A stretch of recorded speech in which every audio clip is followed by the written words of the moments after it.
যে কোটার বিরুদ্ধে সরকার অবস্থান নিয়েছে, কারণ এই সরকারই তো কোটার ভিত্তিতে জনগণের উপরে চেপে বসে আছে। একটা পার্শ্ববর্তী রাষ্ট্রের কোটার ভিত্তিতে তারা আমাদের উপরে শাসন করছে। জনগণের ভোটের সরকার না, এটা কিসের সরকার? এটা কোটার সরকার। কোটার সরকারই কেবল এই কোটার অন্যায্য দাবিকে তারা প্রশ্রয় দিচ্ছে। মুক্তিযুদ্ধের চেতনাকে কোনো একটা মহল শুধুমাত্র তাদের ব্যক্তি স্বার্থের জন্য ব্যবহার করে গোটা দেশটাকে তারা বিক্রি করার একটা সিদ্ধান্তই গ্রহণ করেছে। 2024 সালের 7ই জানুয়ারি আমাদের শুধু ভোট ছিনতাই কিংবা ভোট জালিয়াতি করা হয় নাই, শুধুমাত্র সেদিন আমাদের গণতন্ত্রকে হত্যা করা হয় নাই, এদেশের স্বাধীনতার সার্বভৌমত্বকেই সেদিন গলা টিপে হত্যা, যার ফলশ্রুতিতে আজকে আমাদের দেশের ভিতর দিয়ে কি চলবে?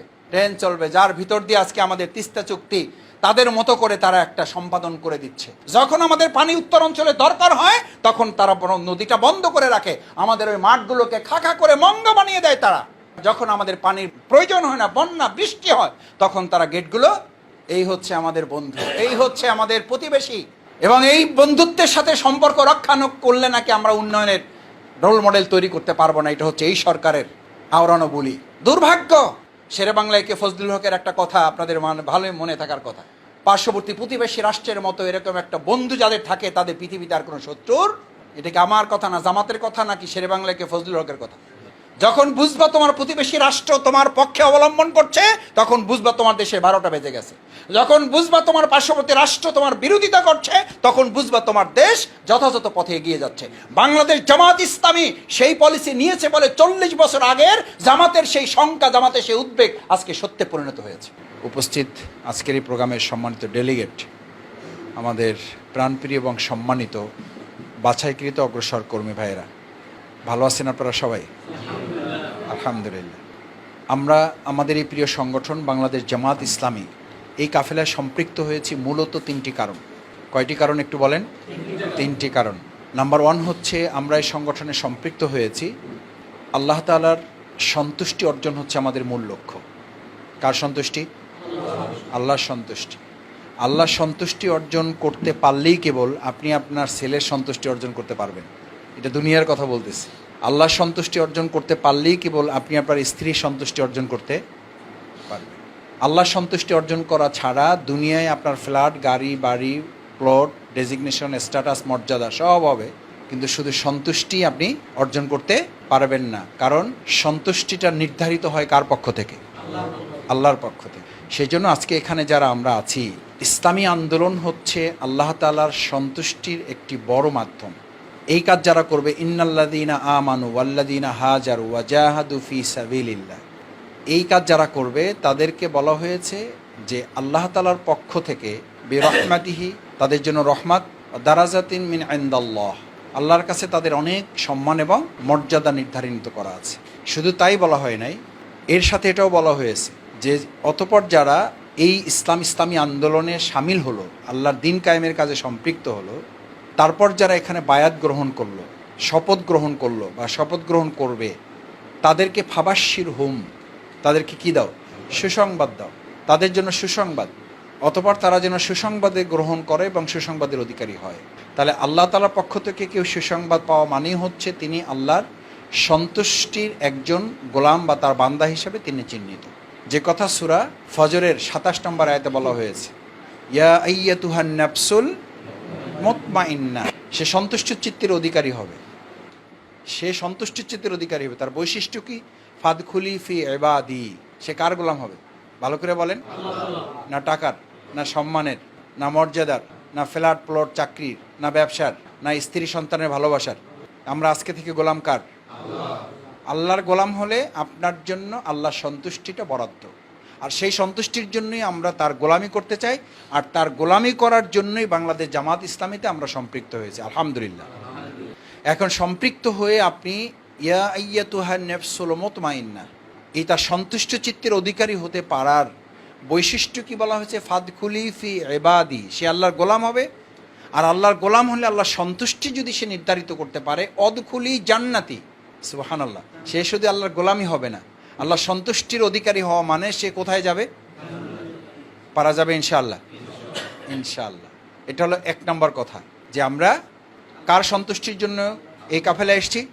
এখন যদি সন্তুষ্টি অর্জন করতে গিয়ে এই কাজ করতে করতে করতে করতে যদি এই সমাজে আমরা কোনোদিন জামাত ইসলামী ক্ষমতায় গিয়েছে অথবা ইসলাম বিজয় হয়েছে এটা যদি আমরা দেখে যেতেও না পারি, তাতে কি আমাদের লাভ না লস? মানে আমাদের লসের কিছু নাই, কারণ আমাদের মূল টার্গেট যেটা, সেই টার্গেট যদি অর্জিত হয় আর চূড়ান্তভাবে যদি আমরা আল্লাহর সন্তুষ্টির মাধ্যমে জান্নাত লাভ করতে পারি, তাহলে আমরা সফল এবং আমরা চূড়ান্তভাবে বিজয়ী। আল্লাহ তাআলা আমাদের কবুল করুন।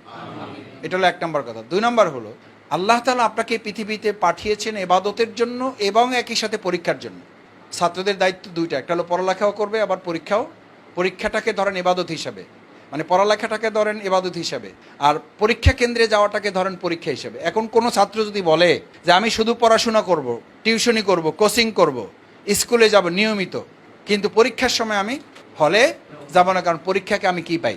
ভয় পাই। ছাত্র পাস না ফেল? আরে ভাই, ফেল হবে কেন? ফেল করতে তো পরীক্ষায় অংশগ্রহণ করা লাগে। ফেল দেখাইতে হইলেও পরীক্ষায় কি করা লাগে? অংশগ্রহণ করা লাগে। আর যদি পরীক্ষাকে অংশগ্রহণই না করে, তাহলে সামনে লেখা থাকে উইথ হেল্ড, মানে এটা কি আছে? স্থগিত আছে। এ তো অংশগ্রহণই করে নাই। অংশগ্রহণ করছে 33 পায় নাই, সেটা হলো এক ধরনের কথা। তারটা কি দেখানো হয়? ফেল দেখানো। আর যদি কেউ অংশগ্রহণই না করে, তাহলে স্থগিত, মানে তার ইমানটাই স্থগিত, তার ছাত্রত্বই বাতিল। এখন আমরা যারা দুনিয়াতে এখন আসি, আমাদেরকে আল্লাহ 2টা উদ্দেশ্য, আল্লাহ দিয়ে খলাকল মাউতা ওয়াল হায়াতা লিয়াবলুয়াকুম, হইতেও পারে পরীক্ষা, নাও হইতে পারে। এটার অর্থ কি এইটা? লিয়াবলুয়াকুমের অর্থ কি এইটা? লিয়াবলুয়াকুমের অর্থ হইল অবশ্যই তোমাদের পরীক্ষার জন্যই আমি পৃথিবীতে পাঠিয়েছি। এর মধ্য থেকে আহসানু আমাল, আমি দেখতে চাই তোমরা কে ভালোভাবে কাজ করো। সূরা বাকারা তো আরও পরিষ্কার করা হয়েছে, ওয়ালা নাবলু ওয়ান্নাকুম বিশাইইম মিনাল খাউফ, তোমাদের প্রথম পরীক্ষাটাই হবে কি দিয়া? এই প্রশ্ন কমন পড়ছে না পড়ে নাই? আল্লাহ তাআলা যে প্রশ্নপত্র এখন থেকে 1400 বছর আগে তৈরি করে দিয়ে দিছে, আমাদের প্রশ্নপত্র ফাঁস করে দিয়েছেন। এই জন্য ফাঁস করে দিয়েছেন যাতে কোনো ছাত্র এরপরও যদি কোনো কপাল পরা বদনসিব দুর্ভাগা ফেল করে, তো ওই দোষ কি ওই শিক্ষা প্রতিষ্ঠান, ওই শিক্ষকের না ছাত্রের? ওই দোষ কি শিক্ষকের, স্কুলের, না ছাত্রের? ছাত্র। আল্লাহ তাআলা 1400 বছর আগে আমাদের পাশ করানোর উদ্দেশ্যে দয়া করে, তিনি যে রহমান, তিনি যে রহিম, এটার অংশ হিসেবে আমাদের কোরআনে প্রশ্নপত্র কি করে দিয়েছেন? ওয়ালা নাবলু ওয়ান্নাকুম বিশাইইম মিনাল খাউফ, আমাদেরকে পরীক্ষা করা হবে, এবং প্রশ্ন কি কি তাও বলে দেওয়া হয়েছে। এবং সেই প্রশ্ন আমরা দেখতেছি যে কমনও পড়ছে। এরপরও যদি আমরা কেউ ফেল করি, এর চেয়ে বদনসিব আর কেউ হতে পারে না। তাহলে আমাদেরকে একই সাথে ইবাদতের জন্য এবং কিসের জন্য? পরীক্ষার জন্য। তার মানে হলো, কেউ শুধু ছাত্র হিসেবে পড়াশোনা করলো কিন্তু পরীক্ষা দিল না, সে যেমন ব্যর্থ। কোনো আল্লাহর বান্দা ইবাদত করলো, পরীক্ষায় অংশগ্রহণ করলো না, অথবা এমন ইবাদত করলো তার সামনে পরীক্ষায় আসলো না, তাহলে বুঝতে হবে কোনো ছাত্র পড়াশোনা করতেছে। আপনার ছেলে, আপনার সন্তানদের, মেয়েদের যে স্কুলে কলেজে দিয়েছেন, মাস পার হয়ে যায়, 6 মাস পার হয়ে যায়, বছর পার হয়ে যাইতেছে, পরীক্ষার কোনো তারিখ ছেলে বা মেয়ে বলে না, আপনি কি টেনশনে থাকেন না? থাকেন না? থাকেন কি কারণে? যে তার ছাত্রত্ব আছে কিনা এটা নিয়ে আপনি তখন কি করেন? সন্দেহ পোষণ করেন। দুনিয়ার জীবনে কোনো ছাত্রছাত্রীর সামনে পরীক্ষা না আসলে তার ছাত্রত্ব নিয়ে যেমন প্রশ্ন তৈরি হয়, সন্দেহ তৈরি হয়, উদ্বেগ উৎকণ্ঠা তৈরি হয়, ইমানদারের জীবনে ইমানের এই দাবি পালন করা কালে ইবাদতের মধ্যে সামিল থাকলে যে ইবাদতগুলো সে হক আদায় করে পালন করবে, এটা করার পর যদি তার সামনে ওয়ালা নাবলুওয়ান্নাকুম বিশাইইম মিনাল খাউফি ওয়াল জু'i ওয়া নাকসিম মিনাল আমওয়ালি ওয়াল আনফুসি ওয়াস সামারাত ওয়া বাশশিরিস সাবিরিন, এই পরীক্ষার প্রশ্নপত্রগুলো যদি কি ইমানদারের সামনে হাজির না হয়, তাহলে ওখানে ছাত্রত্ব নিয়ে যেমন প্রশ্ন তৈরি হবে, শঙ্কা, উদ্বেগ, উৎকণ্ঠা তৈরি হবে, এখানে ইমানের দাবি নিয়ে, ইমান আছে কিনা আদৌ, এইটা নিয়ে শঙ্কা, প্রশ্ন, উদ্বেগ, উৎকণ্ঠা তৈরি হবে না? হতে পারে। লোহা পিঠে সোনা করছে কেউ, এরকম ঘটনা আছে? তামা পিঠে সোনা করছে, এরকম ইতিহাস আছে? তা আপনারা ভালো মানুষ, এই ভালো মানুষদেরকে তো এখন পিটানো হবে, এই ভালো মানুষদেরকে আবার গরম থেকে পানিতে ফেলানো হবে, এই ভালো মানুষদেরকে আবার হাতুড়ি দিয়ে পিটাইতে পিটাইতে তারপরে তার ক্যারেট উন্নত করতে হবে। এখন আমরা 18 ক্যারেটে আছি, আমরা যাইতে চাই কোন ক্যারেটে? 22 ক্যারেটে। কেন যাইতে চাই? এই জন্য যাইতে চাই যে দুনিয়ার বাহাবা নেওয়ার জন্য। ওই যে প্রথম পয়েন্ট কি, কার সন্তুষ্টি? আল্লাহর সন্তুষ্টির জন্য। দুনিয়াতেই যদি পিটানো পাঠানোতে মর্যাদা থাকে, তাহলে এই পিটানো পাঠানোর উপরে কাল কিয়ামতে মর্যাদা হবে না ইনশাআল্লাহ? এই পিটানো পাঠানো, এই গরম, এই তারপরে হাতুড়ি, এই ধাক্কা আমরা সইতে পারবো ইনশাআল্লাহ? কারণ এটা সইতে হবে কিসের জন্য? জামাত ইসলামী করার জন্য। কারণ এটা কার ফায়সালা? আল্লাহ তাআলা আমাদেরকে প্রেরণ করেছেন এই 2টা উদ্দেশ্যে, একটা হলো তার ইবাদত করব, আর একটা হলো তার পরীক্ষায় তিনি আমাদেরকে, এটা দুনিয়াটার নামই হলো পরীক্ষা কেন্দ্র। দিস ইজ এক্সাম হল। এই এক্সাম হলে পরীক্ষা নির্ধারিত করা আছে, পরীক্ষার প্রশ্নপত্র ফাঁস করে দেওয়া আছে। এই পাশ করার মধ্য দিয়েই আপনাকে প্রমাণ করতে হবে যে আপনি আল্লাহ সন্তুষ্টির জন্য নিজেকে প্রস্তুত করার সিদ্ধান্ত নিয়েছেন। আল্লাহ আমাদেরকে প্রেরণ করেছেন কয়টা উদ্দেশ্যে? একটা হলো তার ইবাদত করা, আর একটা হলো তার পরীক্ষায় আমাদেরকে উত্তীর্ণ হওয়া। দুনিয়ার ইতিহাসে যেমন একজন ছাত্র পড়াশোনা করে পরীক্ষা অংশগ্রহণ না করলে তার ছাত্রত্ব বাতিল হয়ে যায়, ইমানের দৃষ্টিতে একজন ইমানদার যত ইবাদত বন্দেগী করুক কিন্তু পরীক্ষা অংশগ্রহণ করলো না, তার ইবাদতগুলো কি হয়ে যাবে? এটা একমত হইতে পারলেন না। এটা কি আমার কথা? কার কথা? আল্লাহ সুবহানাহু ওয়া তাআলার কথা। আল্লাহ সুবহানাহু ওয়া তাআলার ঘোষণা আছে, আহাসিবান নাস, তোমরা কেন মনে করো? এই যে আপনি মনে করেন, এই যে আমি মনে করি, মনে যাতে না করি, এই কথা আল্লাহ বলে দিয়েছেন। আহাসিবান নাস, মানুষ তুমি কেন মনে করো? আইয়ুত্রাকু আইয়াকুলু আমান্না ওহুম লা ইফতানুন, তুমি বলবো আমি ঈমান আনছি, আমি নামাজ পড়ছি, আমি রোজা রাখছি, আমি হজ করছি, আমি যাকাত দিচ্ছি, আমি দাড়ি রাখছি, আমি টুপি পড়ছি, আমি তেলাওয়াত করছি, আমি জিকির করছি, আমি তাহাজ্জুদ পড়ছি, আমার এবার ছাইরে দেন, আমার সোজা ডাইরেক্ট জান্নাতে দিয়ে দেন। ওহুম লা ইফতানুন, অথচ তোমাকে আমি পরীক্ষা করব না। এই প্রশ্ন কার? জামাতের। এই প্রশ্ন ডাক্তার শফিকুর রহমান ভাইয়ের। কার এই প্রশ্ন? আল্লাহ সুবহানাহু ওয়া তাআলা। সুতরাং এই প্রশ্নের জবাবের জন্য আমাদের কি প্রস্তুতি নিতে রাজি আছি আমরা সবাই? ইনশাল্লাহ দেখি, ইনশাল্লাহ রাজি আছি আমরা সবাই। আমার ভাইয়ের আল্লাহ তাআলা হাতগুলো কবুল করুন। ঈমান থাকলে পরীক্ষা আসবে। মুক্তিযুদ্ধের চেতনাকে কোনো একটা মহল শুধুমাত্র তাদের ব্যক্তি স্বার্থের জন্য ব্যবহার করে গোটা দেশটাকে তারা বিক্রি করার একটা সিদ্ধান্তই গ্রহণ করেছে। এখন এটাকে একটা শুধুমাত্র স্বার্থ হাসিলের কি বানানো হয়েছে? রুদ্র মোহাম্মদ শহীদুল্লাহর একটা কবিতার লাইন আমি মাঝে মধ্যে বলি, যে মাঠ থেকে এসেছিল স্বাধীনতার ডাক, সেই মাঠে বসে এখন মাদক নেশার হাট। সেই দেশে কোটা আন্দোলন হবে না কি হবে? যে কোটার বিরুদ্ধে সরকার অবস্থান নিয়েছে, কারণ এই সরকারই তো কোটার ভিত্তিতে জনগণের উপরে চেপে বসে আছে। একটা পার্শ্ববর্তী রাষ্ট্রের কোটার ভিত্তিতে তারা আমাদের উপরে শাসন করছে। জনগণের ভোটের সরকার না, এটা কিসের সরকার? এটা কোটার সরকার। কোটার সরকারই কেবল এই কোটার অন্যায্য দাবিকে তারা প্রশ্রয় দিচ্ছে। কোটার সরকারের কাছে কোটা বিরোধী আন্দোলন সফল হবে কিনা আমি জানি না, তবে আন্দোলন আমাদের অব্যাহত রাখতে হবে। ছাত্রছাত্রীদের ন্যায্য অধিকার, মেধার অধিকার প্রতিষ্ঠা করতে হলে আমাদেরকে জনগণের একটা সরকার প্রতিষ্ঠা করা ছাড়া জাতির সামনে আসলে আর কোনো পথ খোলা।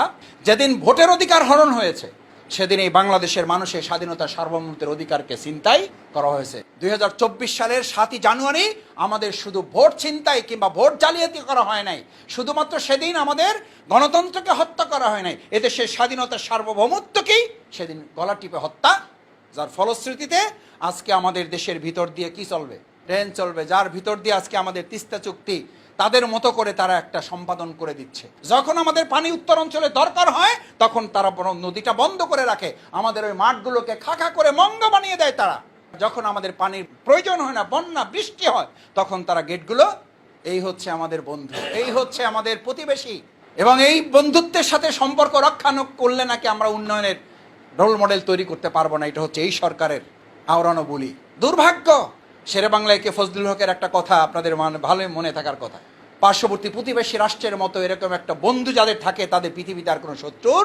এটা কি আমার কথা না, জামাতের কথা, নাকি শেরে বাংলায় কে ফজলুল হকের কথা? যখন বুঝবা তোমার প্রতিবেশী রাষ্ট্র তোমার পক্ষে অবলম্বন করছে তখন বুঝবা তোমার দেশে 12টা বেজে গেছে। যখন বুঝবা তোমার পার্শ্ববর্তী রাষ্ট্র তোমার বিরোধিতা করছে তখন বুঝবা তোমার দেশ যথাযথ পথে এগিয়ে যাচ্ছে। বাংলাদেশ জামাত ইসলামী সেই পলিসি নিয়েছে বলে 40 বছর আগের জামাতের সেই শঙ্কা, জামাতের সেই উদ্বেগ আজকে সত্যে পরিণত হয়েছে। যে শঙ্কা জামাত উদ্বেগ প্রকাশ করেছিল সেই কথা এখন প্রতি লাইনে লাইনে না, অক্ষরে অক্ষরে, দাড়ি কমা সেমিকলন অনুযায়ী সেগুলো এখন সত্যে। ইনশাআল্লাহ আমরা আমাদের এই স্বাধীনতা সার্বভৌমত্ব আমরা ঈমান রক্ষায় যেমন সিদ্ধান্ত নিয়েছে আল্লাহ সন্তুষ্টি অর্জনের জন্য, দেশের স্বাধীনতা সার্বভৌমত্ব রক্ষায় আমাদের যদি জীবন বাজি রাখতে হয়, জীবন বাজি রেখে স্বাধীনতা সার্বভৌমত্ব রক্ষায় আল্লাহ সন্তুষ্টির জন্যই আমরা ঈমান রক্ষার মতো এই দেশের স্বাধীনতা রক্ষার জন্য আমরা লড়াই সংগ্রাম করবো ইনশাআল্লাহ। এই স্বাধীনতা সংগ্রামের অকুতোভয় সৈনিক হিসাবে ভূমিকা পালন করেছিলেন বলেই টিপাই মুখবাদের বিরুদ্ধে আমাদের নেতৃবৃন্দ যখন লক্ষ লক্ষ মানুষের সমাবেশ করেছিলেন সেই টার্গেট নিয়েই আমাদের নেতৃবৃন্দকে ফাঁসি দেওয়া হয়েছে।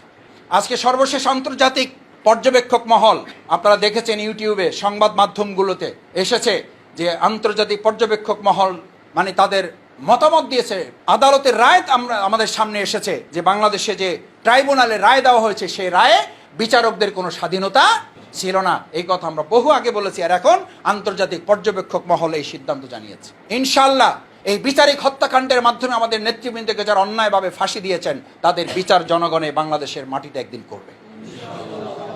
আমরা এই স্বাধীনতার সার্বভৌমত্ব রক্ষায় অতন্দ্র প্রহরী ভূমিকা পালন করতে চাই ইনশাল্লাহ। কারণ ঈমান রক্ষা করার মধ্য দিয়েই এদেশের স্বাধীনতা রক্ষা করার হেফাজতের